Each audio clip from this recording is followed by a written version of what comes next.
Ici, on est loin assez de Paris pour que ce soit la vraie campagne. Mais combien néanmoins changé depuis Daubigny. Mais non pas changé d'une façon déplaisante.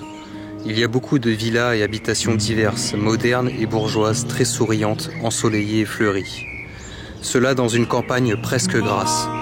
Juste à ce moment-ci du développement d'une société nouvelle dans la vieille, n'a rien de désagréable. Il y a beaucoup de bien-être dans l'air, un calme à la Puvie de Chavannes. J'y vois ou j'y crois voir pas d'usine, mais de la verdure en abondance et en bon ordre. Lettre du 25 mai 1890 de Vincent van Gogh à son frère Théo. Bonjour les amis, c'est Jima. Comme vous l'avez sans doute compris à la lecture de ce texte, aujourd'hui nous sommes à Auvers-sur-Oise. Devant l'église connue internationalement grâce au tableau de Vincent van Gogh, l'église d'Auvers.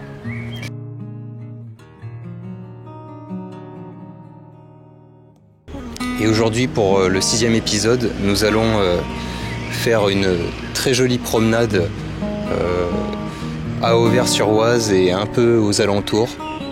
Et je vais tenter de vous faire découvrir un village bucolique et assez typique du Vexin français, qui a connu le passage de nombreux peintres, et non des moindres, des peintres impressionnistes, Paul Cézanne, Charles-François Daubigny et Vincent van Gogh. J'en oublie. Un lieu où la mémoire de tous ces grands artistes demeure. Nous sommes le 24 mai et il est 3h-5. Donc le 24 mai, c'est assez marrant parce que la lettre qu'écrivait Monsieur Van Gogh à son frère a été écrite il y a à peu près 127 ans, à un jour près. Donc cette église est sortie de terre au XIIe et XIIIe siècle. Là, on est devant la partie la plus ancienne, qui comporte le transept, la nef et le chœur de cet édifice, et qui date du XIIe siècle.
Alors ici on a un panneau indiquant les tombes de Théo et Vincent, donc les deux frères Van Gogh.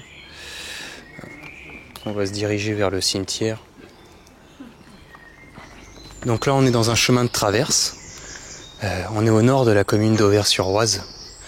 Et on arrive dans des champs. Des champs qui ont été une grande source d'inspiration pour beaucoup de peintres.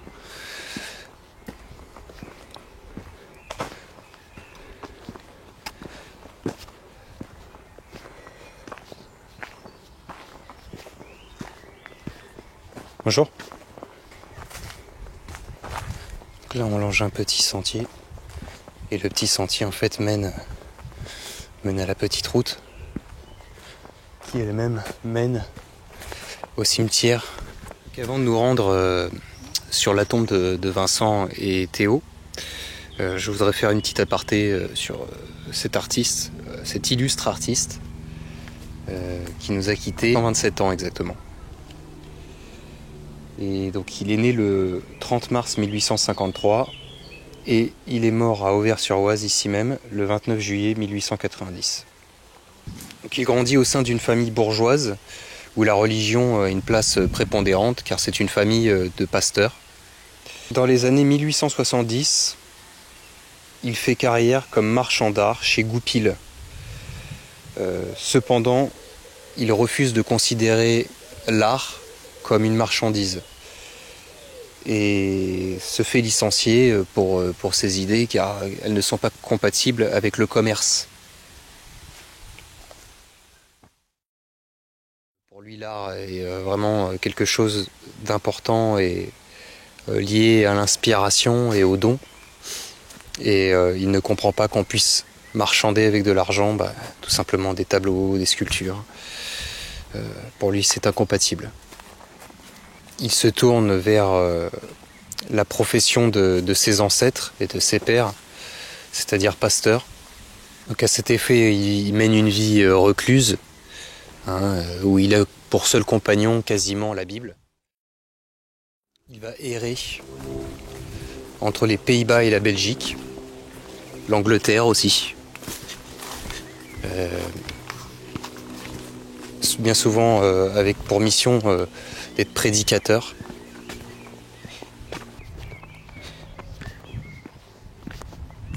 Nous arrivons au cimetière de Vincent Van Gogh.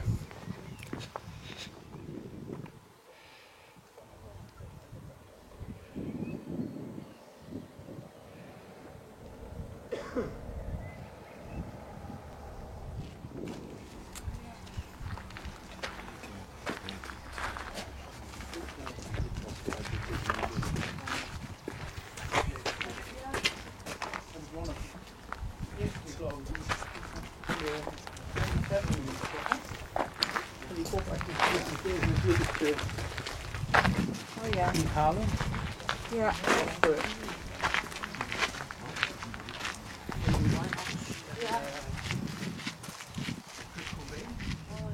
Donc là, je ressors du cimetière.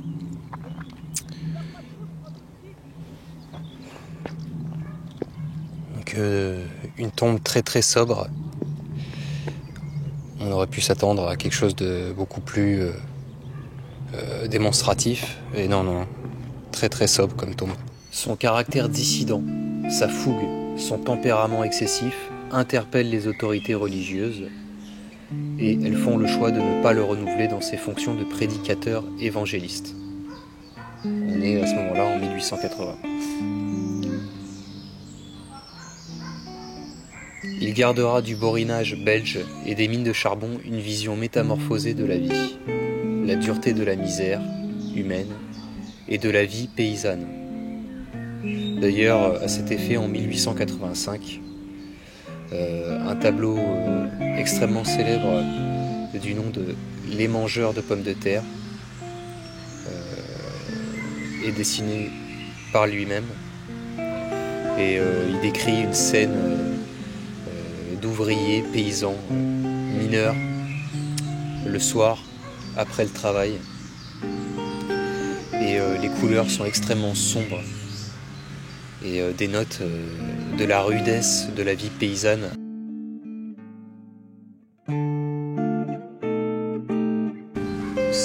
son expérience aux mines de charbon l'ont métamorphosé pour le reste de sa vie, pour la totalité de son œuvre artistique qui va beaucoup l'influencer.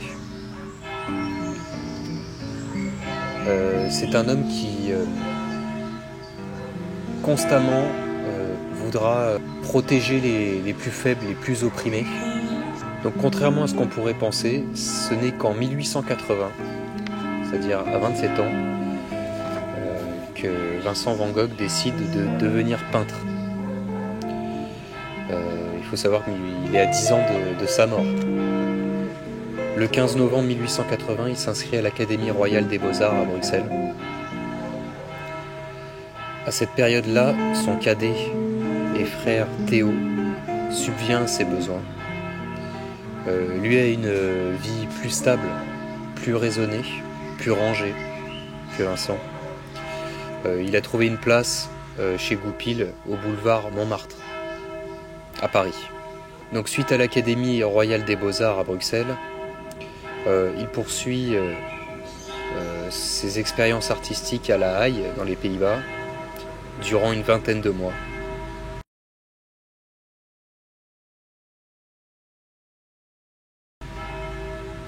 Et il réalise durant ces mois, dans l'année 81, 82 et 83, que sa volonté est de rompre avec la morale de son milieu social bourgeois.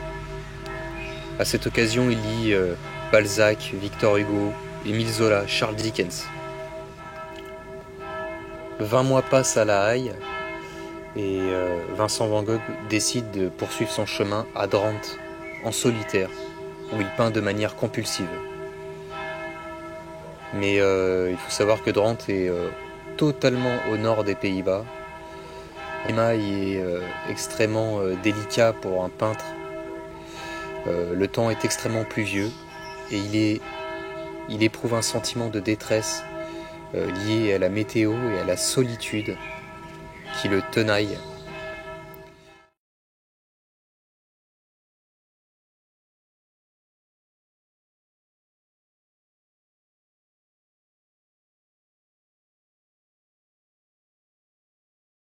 Il décide en 1884 de rejoindre sa famille à Nuenen, au sud des Pays-Bas.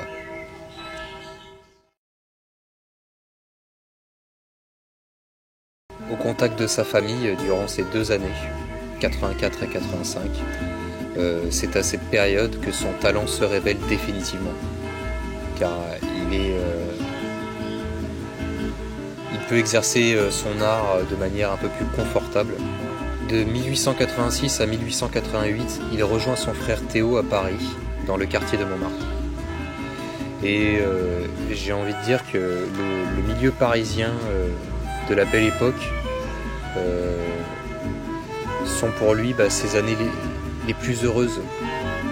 Elles lui permettent d'enrichir sa vision de la peinture, des couleurs. Il échange avec de nombreux peintres.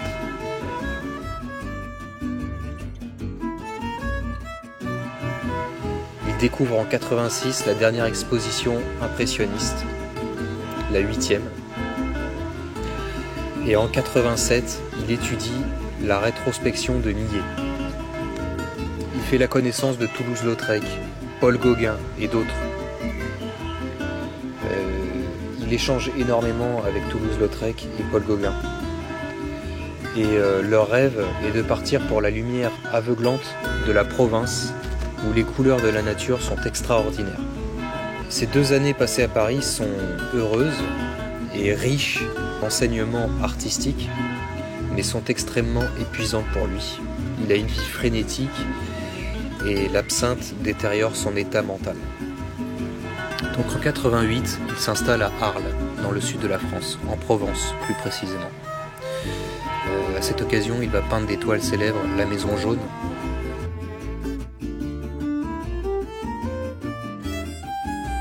où il va loger, et La Chambre à coucher.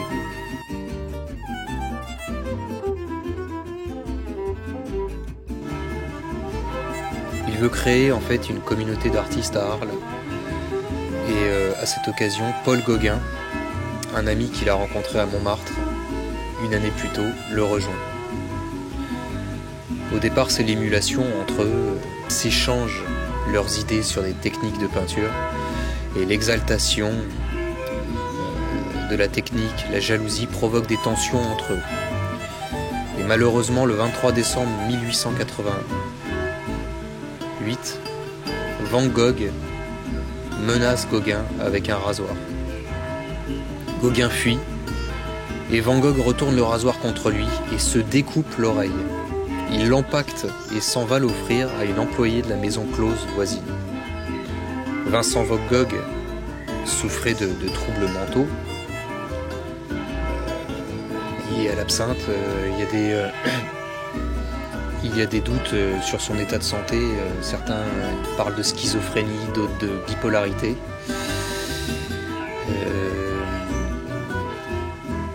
Tout cela a mené à ce qu'il ait des crises en fait, de folie. Donc, suite à l'altercation qu'il a avec Gauguin et surtout la blessure qu'il se fait à l'oreille, une fois remis, il fait un autoportrait et cette toile s'appelle l'autoportrait à l'oreille bandée.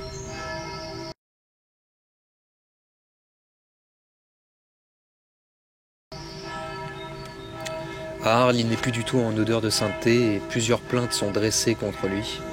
Et il est interné à Saint-Rémy-de-Provence, non loin de là. Son frère cadet Théo s'inquiète énormément pour lui, car il a conscience du talent inouï.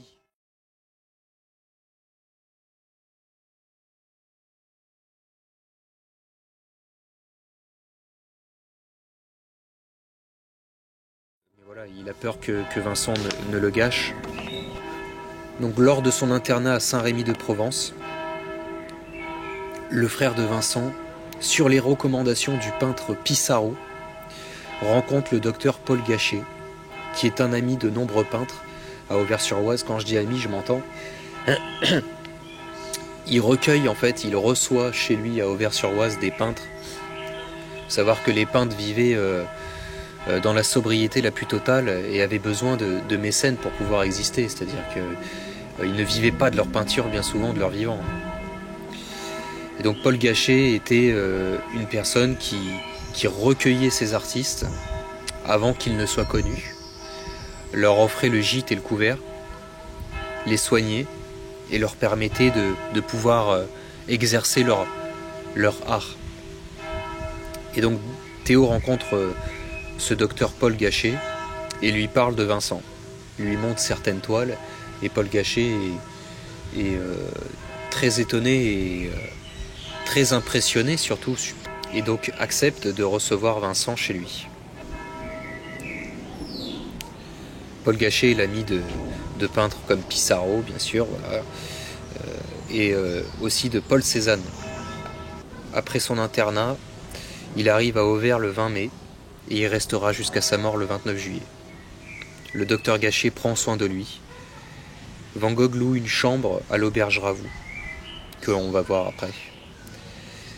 Durant ces 70 jours, il va peindre plus de 70 tableaux qui décrivent l'architecture bucolique de cette commune et la vie paysanne aux alentours.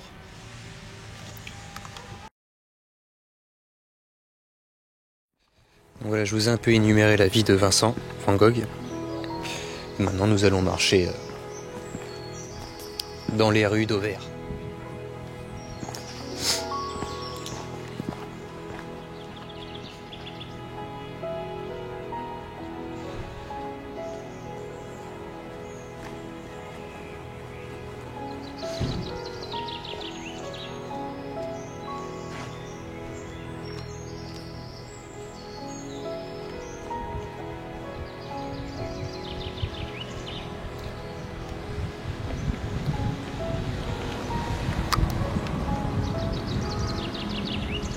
Donc a priori, Vincent Van Gogh a peint l'église d'Auvers à cet endroit précis. C'est magnifique.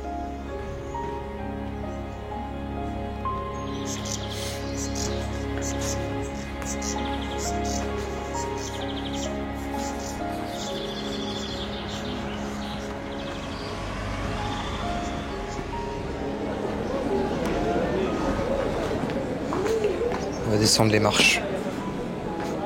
C'est avancé dans la ville.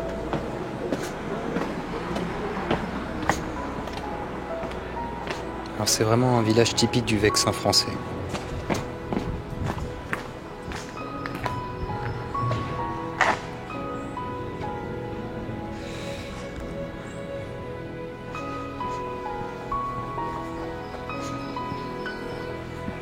Ça en fait, c'est les derniers vestiges d'une ancienne ferme seigneuriale, ce pont. On est rue d'Aubigny à Auvers-sur-Oise.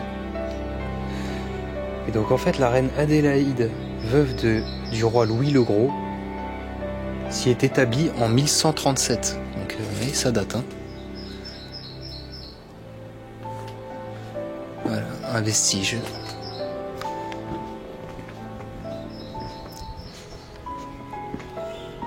Qu'est-ce que c'est beau. Il y a pas mal de visiteurs.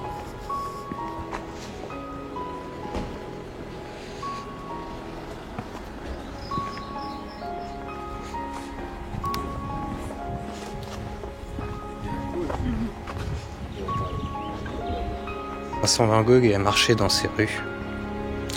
S'est posé à peu près à tous les coins de ces ruelles pour produire son œuvre.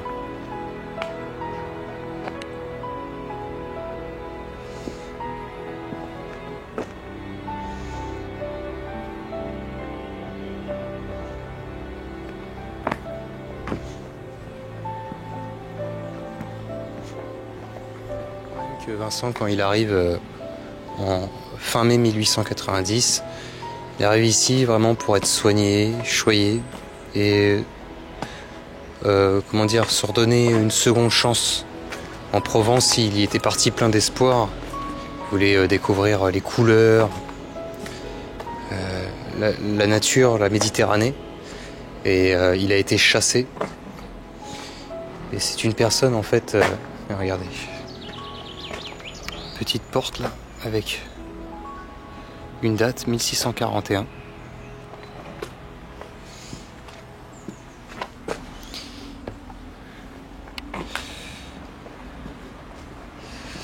Alors là, il y a un bâtiment là, qui date du XVIIe siècle, qui sert aujourd'hui d'office de tourisme. Ils ont gardé l'ancienne porte qui donnait sur la rue d'Aubigny. Oui, donc Auvers, c'est sa dernière chance. Il a été rejeté quand il était marchand d'art. Il a été rejeté par la religion elle-même, parce qu'il était excessif, certes, mais pur. Et il s'est lancé dans une carrière d'artiste très très prolifique. Et malgré tout ça, en Provence, il s'est fait jeter aussi, hein, tout simplement. Les gens en avaient peur, car il avait un comportement bien trop instable. Gâché à cette mission de le remettre dans le droit chemin. Alors, on a des petites vignes. Donc là, on a des touristes. Là, il y a d'anciennes murailles.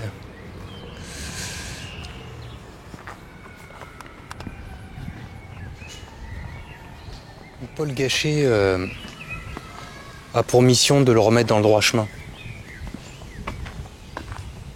Mais malgré tous les efforts qu'il va déployer, Vincent souffre réellement.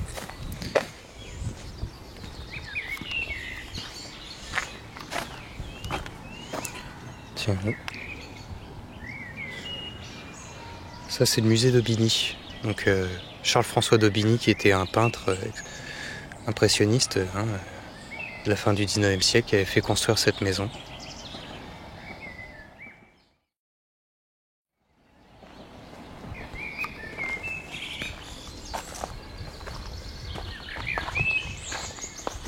Donc, devant la villa de Monsieur d'Aubigny, cette porte crénelée du XVIIe siècle.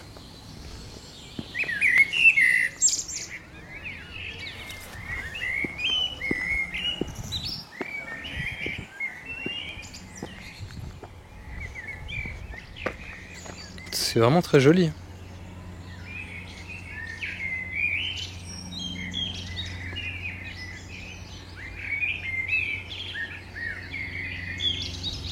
On peut comprendre que des lieux comme ça soient réellement des havres de paix pour tous ces artistes.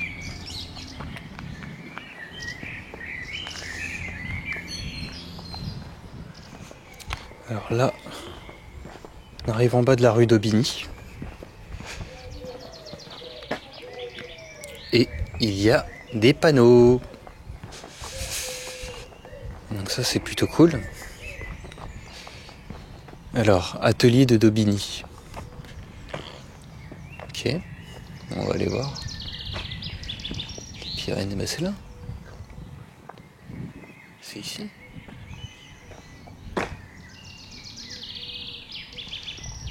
C'est là?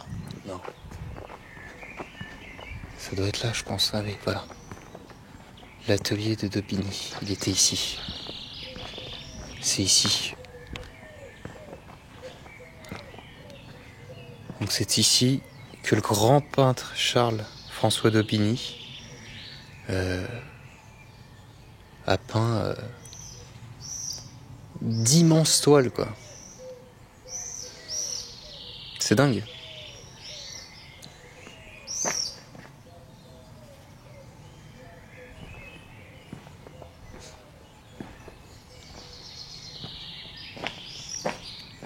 Petite verrière, là. Il y a 130 ans, bah, il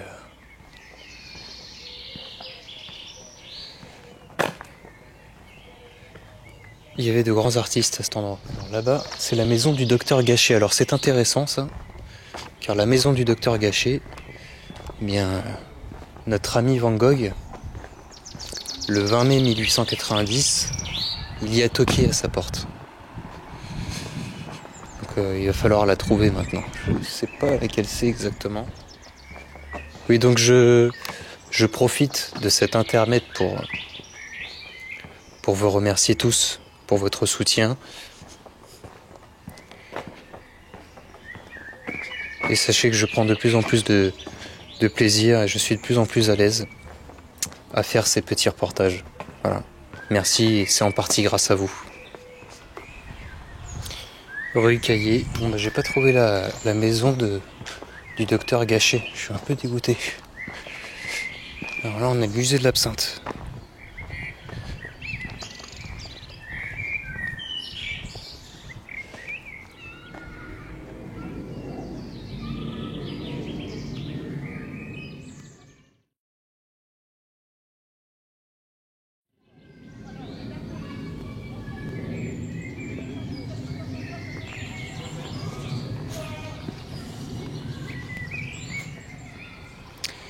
Donc au bas de cette pente, en fait, je sais que un tableau a été peint par Van Gogh. Et on va le contourner, en fait, on va passer de l'autre côté. Van Gogh a peint plus de 70 toiles en 70 jours. Je sais pas si vous imaginez la dose de travail qu'il a produite. Regardez, c'est très jolie maison.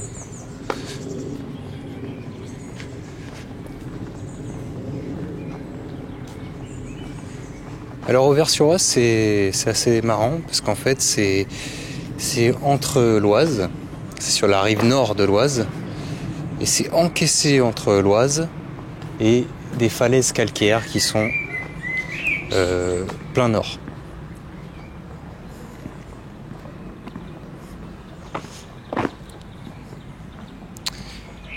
Et donc là, ici, cet escalier, vous voyez, c'est le célèbre escalier d'une des toiles de notre cher Vincent Van Gogh. Alors je vous le filme de là.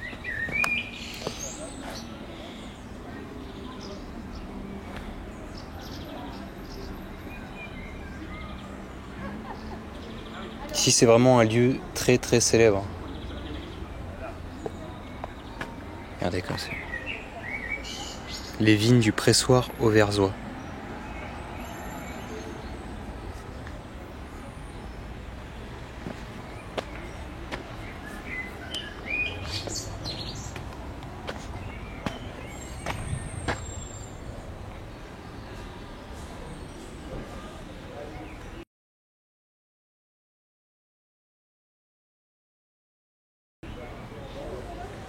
Donc on arrive à l'intersection que je cherchais. Nous allons tourner tout de suite à droite.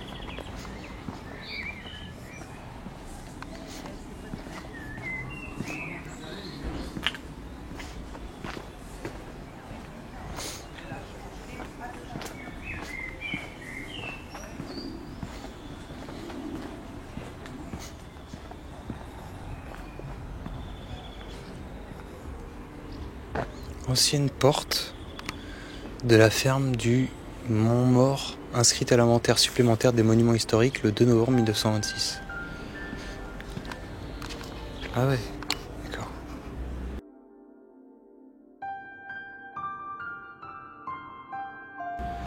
Effectivement. Donc là on est de l'autre côté du domaine de Daubigny. Et donc l'escalier là, qui est une toile célèbre de Van Gogh.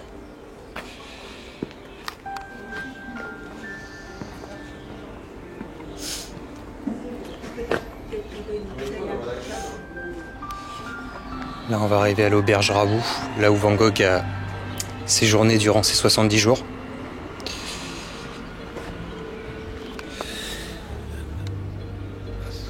Regardez. Vous reconnaissez ces escaliers? Vincent Van Gogh, l'escalier d'Auvers avec 5 personnages. Donc le tableau il est à Saint-Louis, dans le Missouri. Aujourd'hui montée de la Sansonne aux marches nivelées. Les gens, cela vaut mieux que les choses.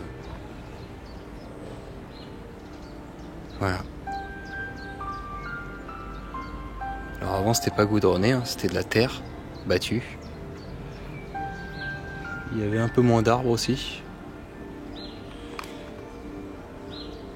Et il n'y avait pas cette palette. C'est émouvant de se dire qu'il était là avec son matériel de peinture et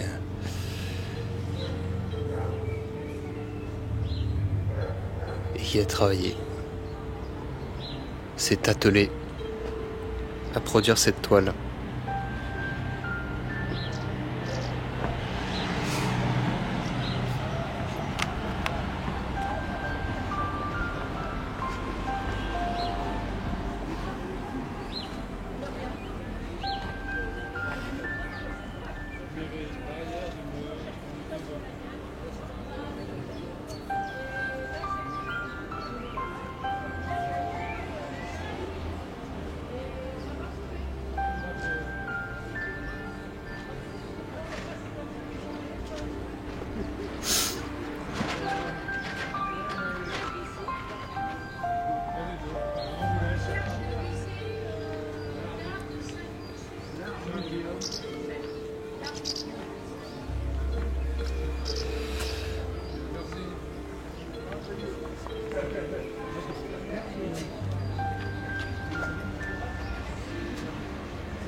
Bah, tu veux que je te dise qui sont?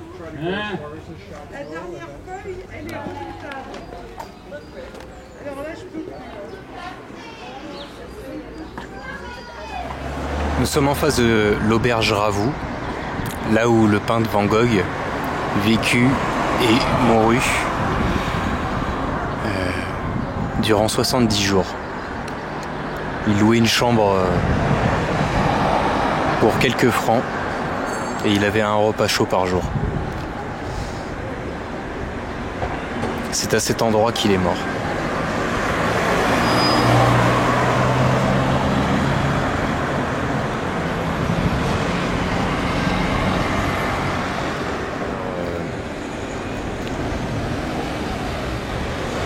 La pièce où il logeait faisait 7 mètres carrés. Et pour lumière, il n'avait qu'une seule lucarne.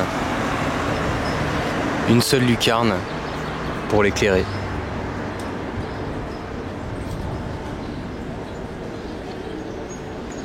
Voilà. L'auberge Ravoux.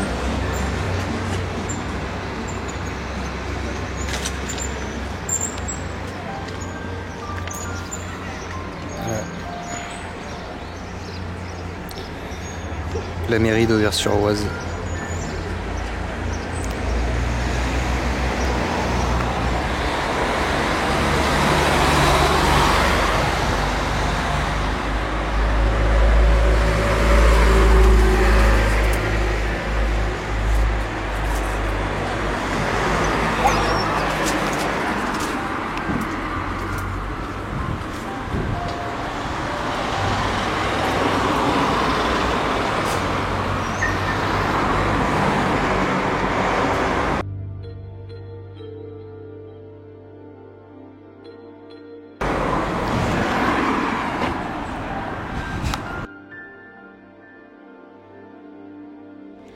Nous voilà de retour à l'église d'Auvers.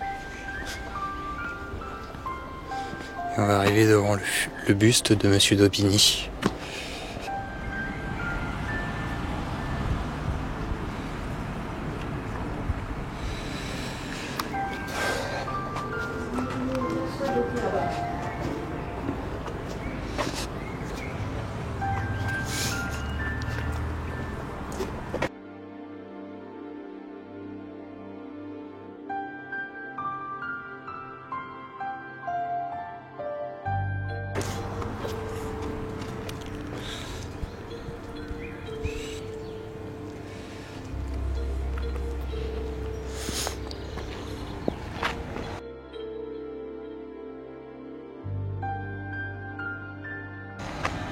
Là-bas tout droit, on est à Méry-sur-Oise.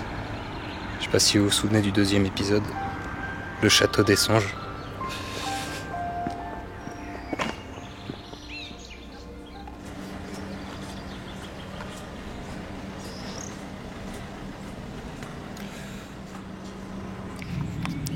Voilà, je reprends ma caméra. J'ai repris ma voiture, j'ai fait 2-3 km et je suis allé au château d'Auvers-sur-Oise, qui est un peu plus haut, en longeant l'Oise. Il faut savoir que c'est dans les environs qu'il est dit que Vincent van Gogh s'est tiré une balle dans la poitrine le 27 juillet 1890, derrière ce château que nous allons voir là.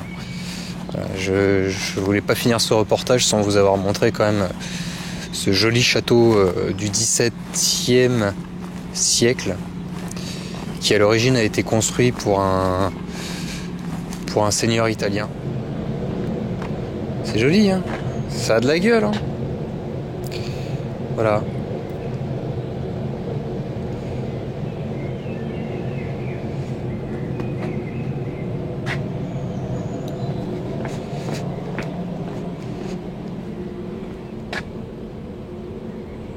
Je sais pas s'il n'y a pas d'escalier là.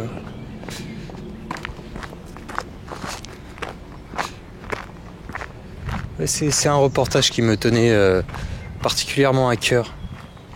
Car Vincent van Gogh est une personne extrêmement attachante quand on s'intéresse à son personnage. Il est mort très jeune, malheureusement, il avait 37 ans.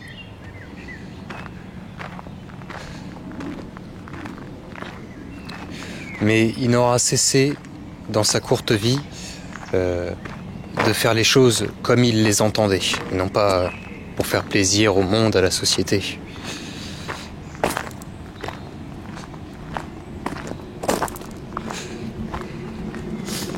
Alors, la version officielle est que Vincent van Gogh s'est suicidé tout simplement. Il était dépressif, n'arrivait pas à être heureux. Il a toujours eu cette quête du bonheur qu'il n'a jamais réellement trouvé. Et la frénésie de son travail l'a emporté mentalement, si vous voulez.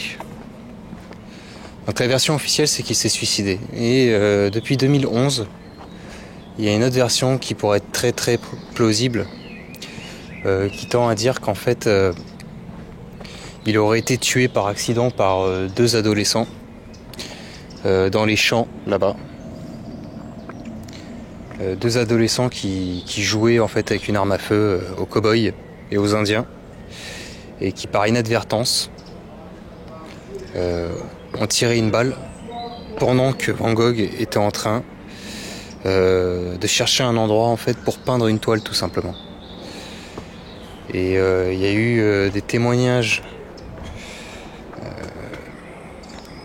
dans le courant du XXe siècle et certaines rumeurs auversoises qui tendent à confirmer en fait cette version. Alors bien sûr, il n'y a aucune preuve. C'est des on-dit. Mais il est tout à fait possible que Van Gogh... Alors là, on arrive à un labyrinthe. Il est tout à fait possible que Van Gogh, pour protéger ces deux adolescents, ait menti.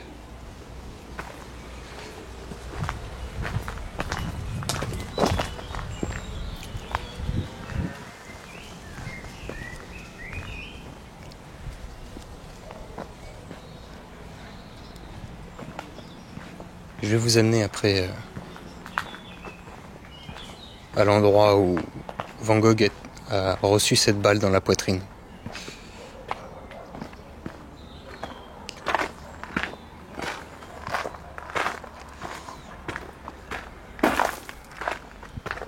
C'est vraiment très très beau.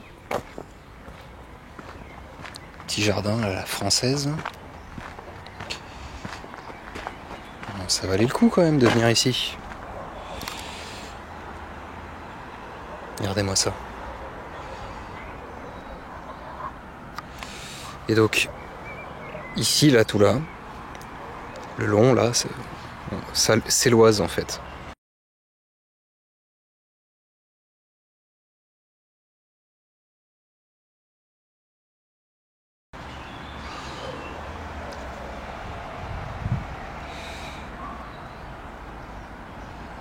Donc là, on a des jolis jardins symétriques.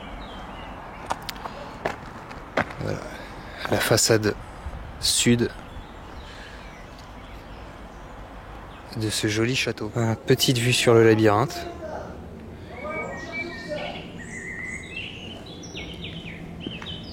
Et un dernier plan sur ce magnifique château. On va aller se diriger vers le lieu qui a, semble-t-il, emporté pour toujours notre cher Vincent Van Gogh. Voilà, je viens de sortir de l'enceinte du château d'Auvers-sur-Oise. Nous sommes derrière, en fait, à cet endroit précis. À l'époque, il y avait des champs, tout là.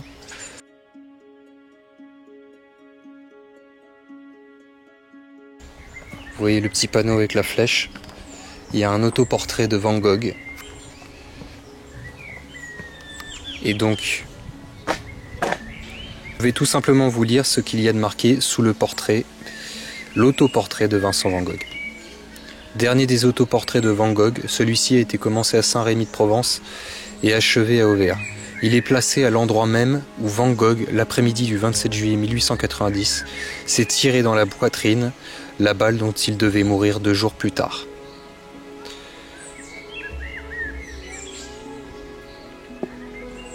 Donc la question c'est, s'est-il suicidé? Est-ce qu'il a été tué? Pour l'instant on ne le sait pas. On ne le sait pas, il y aura toujours un doute, à moins que des preuves formelles attestent de ce meurtre. Et le problème c'est que voilà, ça fait 127 ans. Et 127 ans, judiciairement parlant, c'est extrêmement vieux. Extrêmement vieux. Il a marché le long de ce sentier, il y a 127 ans. Et retourner sans rien dire, dans sa chambre à l'auberge Ravoux. Les gémissements qu'il faisait ont alerté le chef de l'auberge, qui a appelé le docteur Paul Gachet. Paul Gachet lui a prodigué des soins rudimentaires. Il faut savoir qu'à l'époque, la médecine était très faible. C'était extrêmement dur de soigner les gens. Donc il a été pansé, mais ça n'a pas suffi. La blessure était bien trop grave, l'hémorragie trop importante. Et il est mort 48 heures plus tard, le 29 juillet 1890.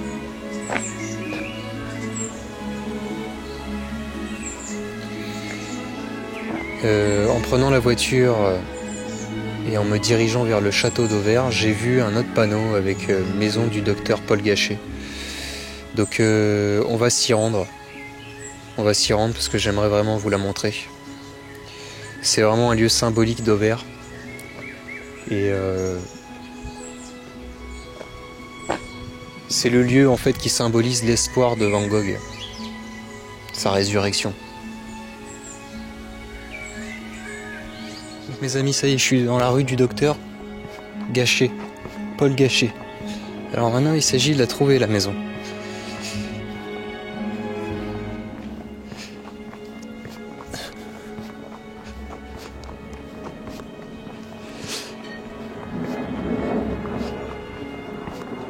Je vais m'avancer un peu dans ce sens-là, je ne sais pas à quel niveau elle est.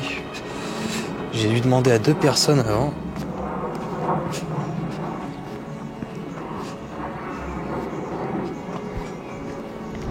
Donc c'est bon, j'ai croisé un couple de personnes qui se promenaient dans les alentours et qui m'ont confirmé que j'étais dans la bonne direction. Donc on devrait plus tarder à aller à peu près d'ici 150-200 mètres. Voilà. Et on va enfin voir cette fameuse maison où le 20 mai 1890, Vincent Van Gogh est venu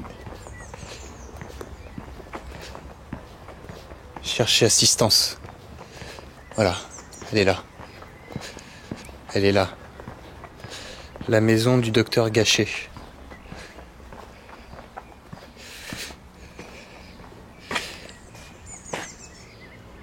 Médecin amateur d'art, graveur, collectionneur et ami de Cézanne, Pissarro et Van Gogh.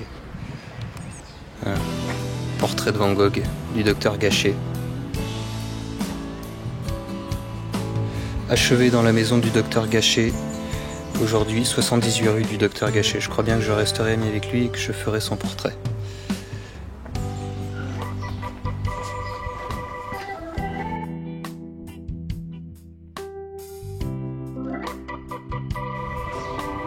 C'est un monument historique. Et donc a priori on peut rentrer. Il n'y a pas accès là. Ça aurait été trop beau.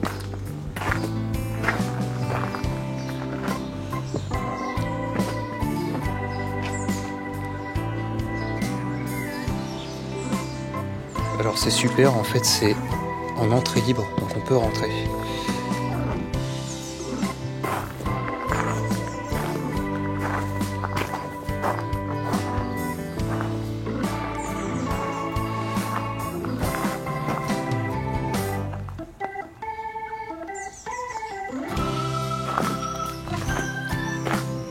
C'est génial.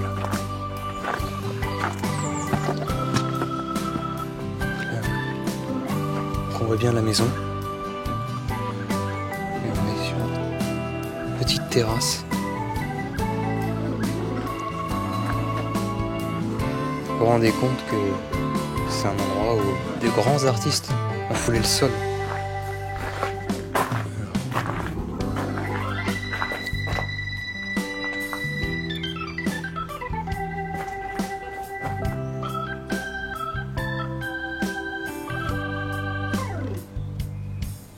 Tous les propriétaires en fait de cette maison, qui a été construite a priori par René Delello en 1838. Et voilà, le docteur Gachet 1872.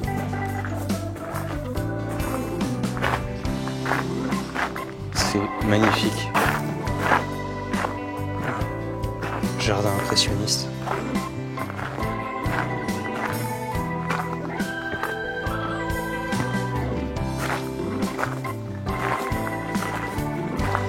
En fait, ça a été construit carrément dans la falaise de calcaire, quoi. On est dans une falaise de calcaire, une sorte de maison troglodyte presque. Alors là, on peut pas y rentrer malheureusement. Risque d'éboulement. Là, je vois une gravure japonaise. Je sais que Van Gogh a été... à un moment donné, il a eu une période où il s'est énormément intéressé à l'art japonais, aux étampes. Alors peut-être est-ce un clin d'œil. Regardez ce jardin comme il est magnifique.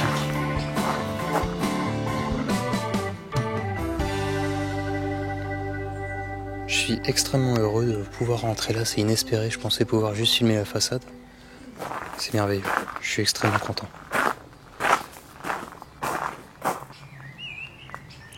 Une jolie maison. Je vais d'abord faire le tour du jardin. La couleur de ces fleurs.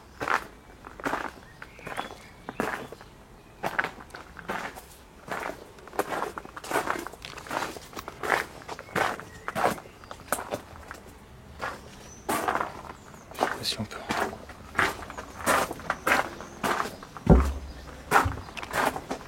Donc on va rentrer dans la maison.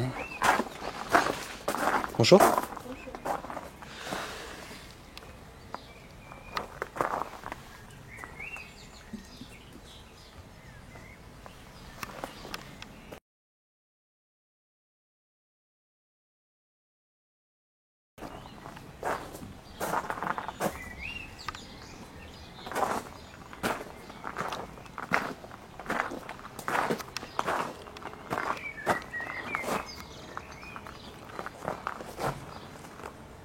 C'est beau.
Oh la mairie, oh là là. Ils ont aussi une photo d'Auvers-sur-Oise. C'est dingue.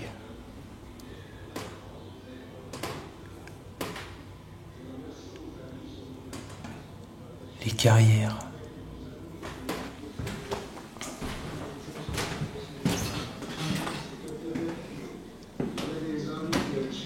Une petite salle. Maintes œuvres de Van Gogh et quelques autres ont été chez le docteur Gachet. Et le docteur Gachet, qui n'est pas un homme riche, a donné plus de 300 millions de francs de tableaux à la France. Je remercie en lui tous ceux qui sont des siens, au nom de la France et aussi au nom de la mémoire de Van Gogh. C'est lui qui a exigé que lorsque les œuvres qu'il donnait à la France seraient chez nous,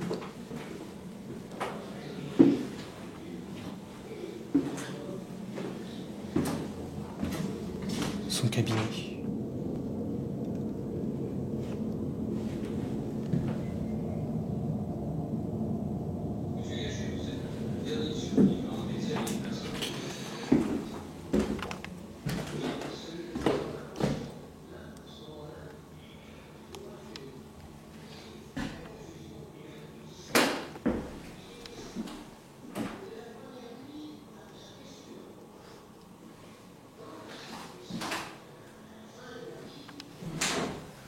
Aujourd'hui, j'ai revu le docteur Gachet et je vais peindre chez lui mardi matin, puis je dînerai avec, et après il viendra voir ma peinture. Il me paraît très raisonnable, mais aussi découragé dans son métier de médecin de campagne que moi de ma peinture. Van Gogh, 1890. C'est sûr que ça ne doit pas être facile.